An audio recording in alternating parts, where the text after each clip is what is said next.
खेला तो में रहनी आमा सुफूली हो मुनिया, अरे सुफूली हो मुनिया,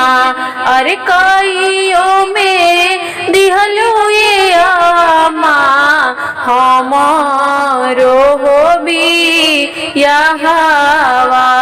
अरे हमारो हो भी यहावा, अरे कुछु ना बतावलु ये आमा कुछु ना होसी खवलु, अरे कुछु ना होसी खवलु,